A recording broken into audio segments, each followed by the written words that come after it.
Je me trouve avec un homme de radio, on peut dire un homme de radio, puisque ça fait plus de 25 ans que tu pratiques. Ouais, un peu moins, mais bon. Un peu moins. Ouais, quand même, ouais. Ouais, on va dire dans la vingtaine, quoi. Une grosse vingtaine. À la base, tu voulais pas forcément faire animateur, c'est que tu as découvert le truc par une amie à toi sur Horizon FM. Ouais, c'est bien, tu es bien renseigné, c'est ça, bravo, absolument. Et du coup, ça a été un coup de foudre. Et ouais, c'est compliqué le micro, hein, quand t'en vois un, c'est compliqué de pas parler dedans, en fait. Ouais. Parce que c'est vraiment, je sais pas pourquoi, il y a un pouvoir, une espèce de pouvoir attractif, quoi, un truc qui t'attire à fond dessus. T'es obligé d'y aller. Tu peux pas faire autrement. C'est ça qui est génial. T'as vu évoluer la radio depuis que tu y es. Comment est-ce que tu la vois évoluer cette radio justement maintenant? Écoute, moi, il faut que je précise d'abord que pendant 15 ans, j'en ai pas fait, si tu veux. Donc, j'ai loupé quand même pas mal de trucs, l'arrivée des réseaux sociaux, etc. Parce que si vous vous souvenez, nous à l'époque, la dernière grosse radio dans laquelle j'étais, c'était dans les années 90, c'était Fun Radio, avec Rigaud qui s'occupait de l'IRC. Enfin bon, voilà, j'apprends rien à personne. Donc moi, je suis resté avec l'IRC, le Minitel. Ouais. Et quand j'ai repris en 2012, tout avait bougé. On communiquait plus de la même façon.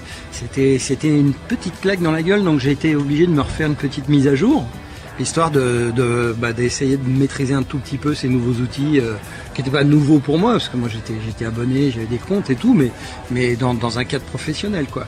Donc il y a eu beaucoup de choses qui ont changé, notamment ça. Et puis la manière effectivement de faire de la radio, les outils dont on se sert.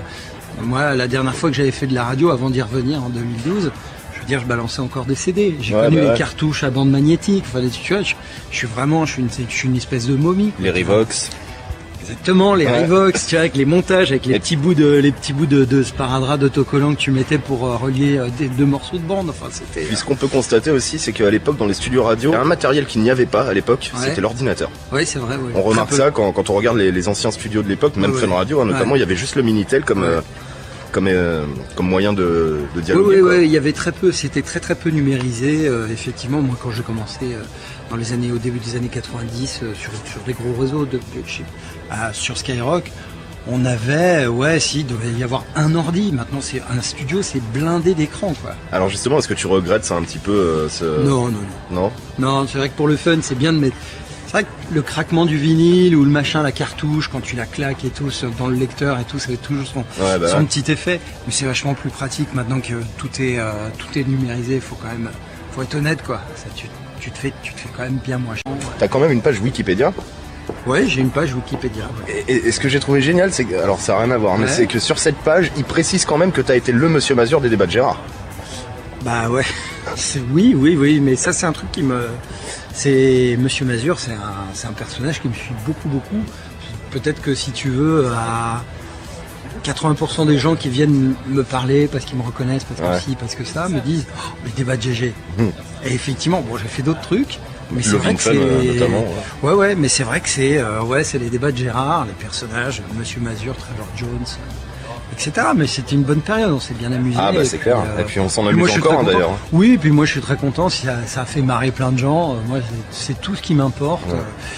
J'ai effectivement de temps en temps je me balade sur les forums et ça me fait toujours plaisir de voir que après tant d'années, on se rappelle encore de ces moments cultes, quoi, légendaires de la radio. Il y a eu un avant et un après. Ouais, c'est ça. Tu retrouveras plus ça, les débats. Ça on pourra plus, non, c'est fini. Tu pourras plus, c'est terminé. Et moi, d'en avoir fait partie, ça me rend hyper heureux. Et puis de voir que t'as des gens qui kiffent ça encore des années après. Je trouve ça génial. Monsieur Mazur. Monsieur Gérard. Écoutez, maintenant avec cette interruption, j'ai perdu le fil de mes pensées. Non, c'est pas grave. Monsieur Gérard. Y a-t-il le quinquennat ailleurs qu'en France, monsieur? Monsieur Gérard, ne me coupe pas tout le temps la parole. Ah bah si vous voulez pas répondre tout de suite, je peux. Conchita Martinez. Vous êtes très tendu, je crois. Conchita Martinez, tu réponds à la question. Monsieur Mazur, votre gueule. Salut, c'est Arnold, vous regardez Peter on Air sur Periscope et vous avez bien de la chance. Peter on Air, le show radio live, c'est tous les mercredis soirs, 21h, 23h.